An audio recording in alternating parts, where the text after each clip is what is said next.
to Less Lethal Contingencies. Alan here. So we're going to have another episode of the Experimental Zone. Okay, I brought the IntruBuster Gen 2 back out with the car stock, with the expansion, and I also added the tank extender to add a little restriction into the circuit here. This way we cut down on the flow a little bit from the car stock to the back of the bolt, the air chamber back here, the plenum. Okay, so we were able to correct the issue we had in the first video, the auto fire issue, by adding this restriction in here. And I only saw about a 2 to 4 joule decrease by adding that restriction. Really, I think the first shot, when I compare it to the auto shot that I had at 60 joules, before we had the auto shot, I should say, we had 60 joules out of the setup with the 800, well, the 750 tank. Or was that the 800?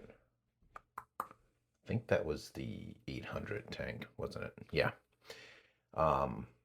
So we only saw like a decline at the about 2 joules. So well worth the fact that it resolved the auto fire by adding that restriction. Can you add restriction other ways? Of course, you can add restriction with an on and off. Maybe it'll be enough to add enough restriction if you were to put it over here, which I had discussed maybe moving it. I think at the time I had the on and off was over here. I was going to move it up here. You know, there's different things you can do with that. I opted to go with this. Since then, I also got in one of these twist on and offs for the tank. So I'm going to be connecting a tank directly to here. We're going to try the 1100 PSI tank that I have that doesn't have a slide check built in.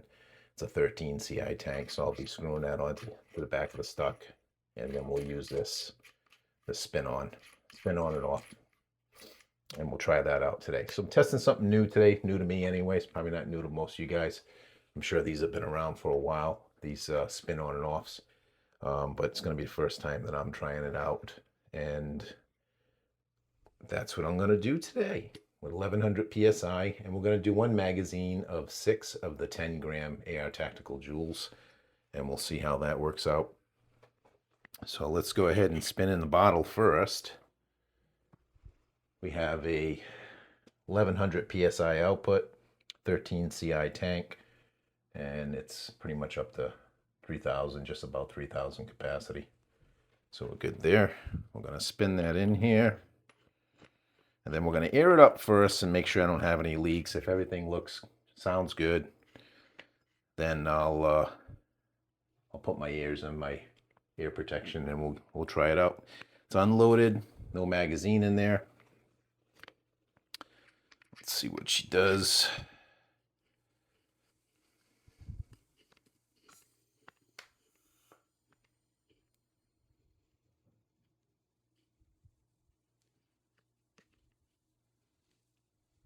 Okay, aired up. I heard the bolt. Sounds good. I just want to try de-airing it as well and see what happens. Okay, so like I was starting to suspect, this twist on and off doesn't actually degas as well, or de-air. It only just turns the bottle on and off, so there's still air pressure in here.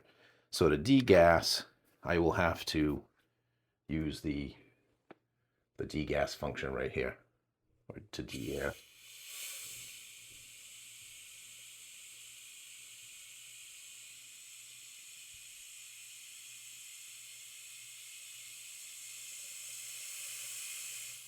And that is a lot of air. Whew. I just wasted a lot of air. So there's a lot of air in this, between this chamber and the short ASA here, tuning, there's a lot. All right, now I felt the bolt. I just want to see so I know what to expect. I don't normally like to waste that much air, but air's free. I can pump it back up if need be. But we're only going to be shooting six rounds of the 10 gram anyway, so I just want to kind of see what I can expect out of that. Yeah, now we dropped down just a little over 2,000 PSI capacity. But I didn't have any leaks, so I think we're good to go ahead and try this. I am going to figure out where I want to rest this, because as you can see, it's kind of Won't be under the armpit, but should work out okay. I think everything looks tight. It feels pretty tight. See if I can put it this way. Put it this way. Actually, this doesn't really... I don't want to put a lot of pressure on that. I'm just going to put it down over here. That's what I'm going to do. Put my ear protection on. All right, so again, this is going to probably find its way into the experimental zone. And we'll see how we make out with 1100 PSI HPA, 10 gram ammunition, 10 gram ammo, feeding the car stock for additional. Hopefully it doesn't auto fire. I do still have that restriction in from the tank extender between the car stock and the HD24 short ASA. So hopefully that resolves it and there's no further auto fire. Last time I tested it did, so we'll see how it goes from here. All right, so we're going to air it up again.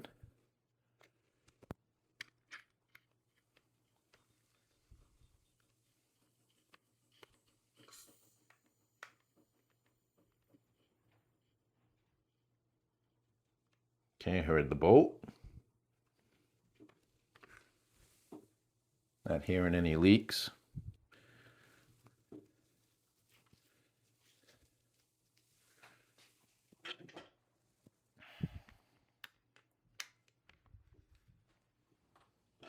All right. 10 gram ammo, 1100 PSI.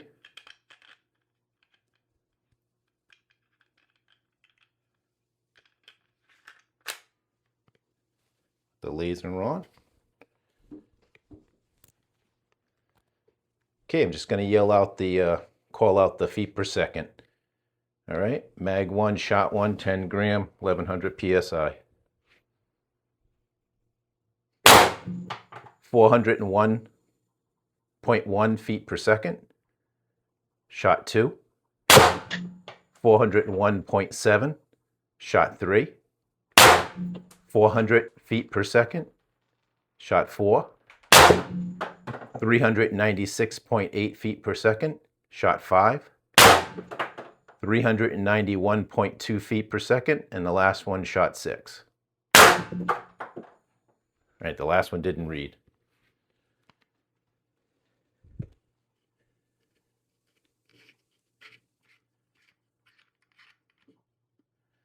All right. That was really strong. Oh yeah, that was good. That was good. That was 1100 PSI HPA. HPA is what I'm saying.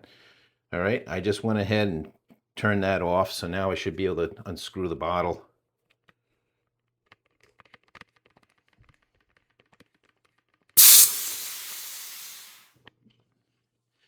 And that's one way to de-air it, I suppose. Again, that on and off, the screw type's kind of, I'm new to it, so. But yeah, we used, all right, so I wasted some air to begin with out of this 3000 PSI filled bottle. And then, but I was just about over 2000 PSI after I had wasted a bunch. Now after shooting those 610 grams, I'm just under 1,000.